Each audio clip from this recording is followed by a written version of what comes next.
666 എന്ന സംഖ്യ എന്താണ്? 666 അന്തിക്രിസ്തുവിന്റെ സംഖ്യ എന്നാണ് അറിയപ്പെടുന്നത്. എന്തുകൊണ്ടാണ് 666 അന്തിക്രിസ്തുവിന്റെ സംഖ്യയായി മാറുന്നത്? പല കാര്യങ്ങളിലും 666 എന്ന സംഖ്യ ഒളിപ്പിച്ചു വെച്ചും പരസ്യമായും വെക്കുന്നത് നമുക്ക് കാണാവുന്നതാണ്. നമുക്ക് അതേക്കുറിച്ചൊന്ന് നോക്കി വരാം, അതായത് ക്രിപ്റ്റിക്സിനെ കുറിച്ച്.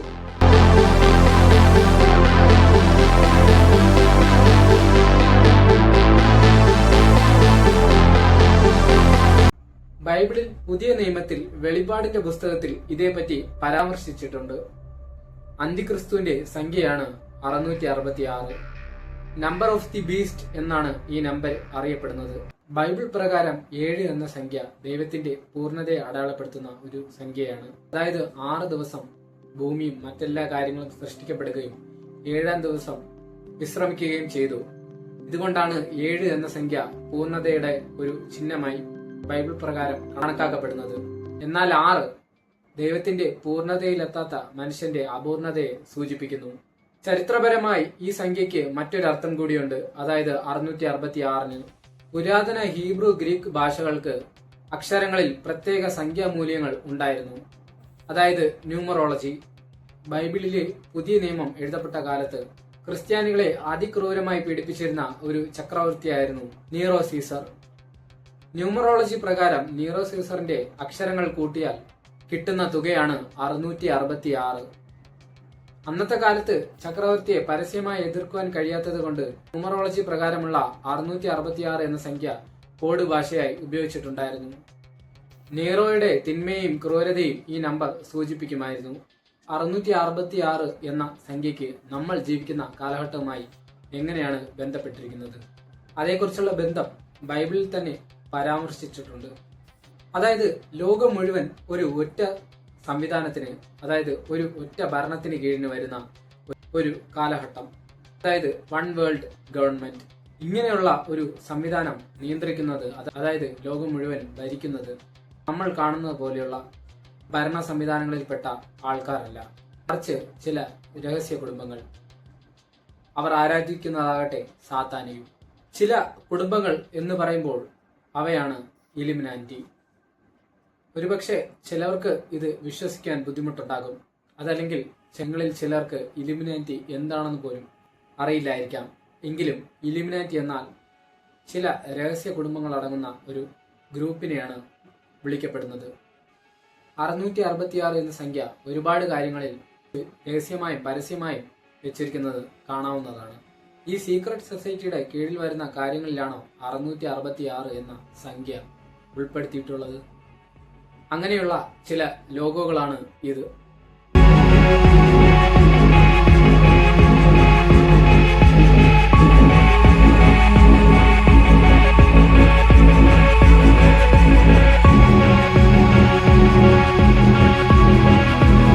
എങ്കിൽ പോലും ഇതേക്കുറിച്ച് അറിയാവുന്നവർക്ക് ഇത് നേരിട്ട് വെളിപ്പെടുത്തുന്ന ലോഗോയും. ഈ സംഖ്യ ഉൾപ്പെടുത്തുന്ന കമ്പനികളായാലും എന്ത് മേഖലയായാലും പോലും അത് പൂർണ്ണമായും ജനങ്ങൾക്ക് ദോഷം വരുത്തുന്നു എന്ന് അർത്ഥമില്ല, മറിച്ച് അവരുടെ കീഴിലാവാനുള്ള സാധ്യതയാണ് കൂടുതലായും, അതല്ലെങ്കിൽ അവരുടെ കീഴിൽ തന്നെയാണ്.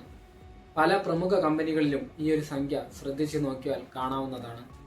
നമുക്കിനി ബൈബിളിൽ ഇത് പ്രതിപാദിച്ചതും നമ്മുടെ നാട്ടിൽ ഇപ്പോൾ നടക്കുന്നതുമായി ബന്ധപ്പെട്ട കാര്യങ്ങൾ ഒന്ന് നോക്കാം. കൃത്യമായി പറഞ്ഞാൽ വെളിപാടിന്റെ പുസ്തകം 13-ന്റെ 16 മുതൽ 18 വരെയുള്ള വാക്യങ്ങളിൽ ഇങ്ങനെയാണ് സൂചിപ്പിച്ചിട്ടുള്ളത്.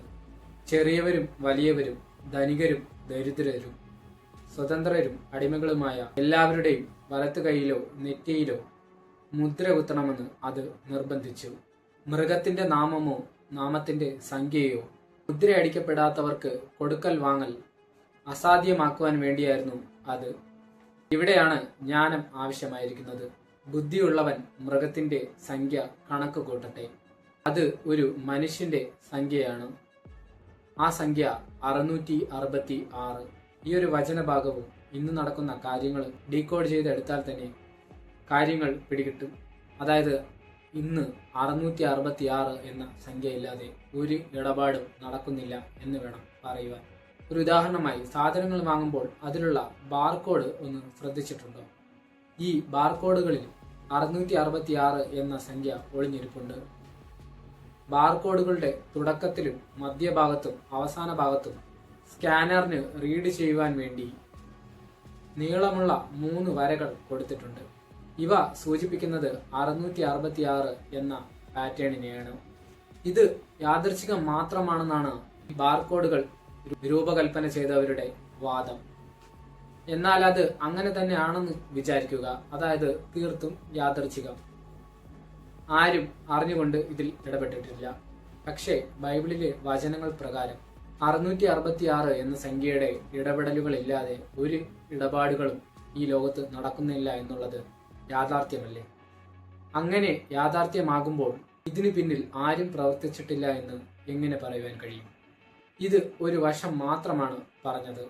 അതുകൂടാതെ ഭൂരിഭാഗം എല്ലാ കാര്യങ്ങളിലും 666 എന്ന സംഖ്യ അവർ കൊണ്ടുവന്നിട്ടുണ്ട് എങ്കിൽ എത്രമാത്രം അവർ പവർഫുൾ ആണ് എന്നല്ല, മറിച്ച് ഈ ലോകം തന്നെ ഭരിക്കുന്നത് അവരാണ്. നമ്മൾ ചെയ്യുന്ന ഓരോ പ്രവൃത്തികളിലും ആ സീക്രട്ട് സൊസൈറ്റിയുടെ ഇടപെടലുകൾ ഉണ്ട്. വെറുതെ ഫാൻസിക്ക് വേണ്ടിയല്ല ഈ സംഖ്യ അവർ ഉപയോഗിക്കുന്നത്, മറിച്ച് ഈ ലോകത്തിലുള്ള എല്ലാം തന്നെ അവരുടെ കീഴിലാണ് എന്ന് പറയാതെ പറയുകയാണ്. സാത്താൻ സേവകരായ ലോകം ഭരിക്കുന്ന കുടുംബങ്ങൾ അവരുടെ അടയാളങ്ങളിൽ ഒന്നായി ഉപയോഗിക്കുന്നത് നമ്പർ ഓഫ് ദി ബീസ്റ്റ് എന്നറിയപ്പെടുന്ന 666 എന്ന സംഖ്യയും. ഇങ്ങനെയുള്ളവർ ഈ ലോകം പതിയെ പതിയെ നശിപ്പിച്ചുകൊണ്ട് ഇരിക്കുകയാണ് ശരിക്കും ചെയ്യുന്നത്. നിങ്ങൾ കരുതും പോലെ പെട്ടെന്നൊരു ദിവസം അന്തിക്രിസ്തു ഈ ലോകത്തിലേക്ക് വന്ന് ഭരണം തുടങ്ങുകയല്ല ചെയ്യുന്നത്, മറിച്ച് അത് എന്നേ തുടങ്ങിക്കഴിഞ്ഞു. അതുമായി ബന്ധപ്പെട്ട കാര്യങ്ങൾ ഒട്ടനവധി.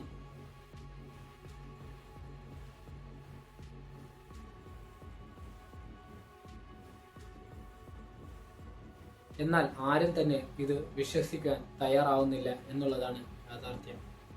അതിന് കാരണം സ്ലോ പോയിസൺ പോലെ അവർ പതിയെ പതിയെ ഓരോ കാര്യങ്ങളും ചെയ്തു നീക്കുന്നു.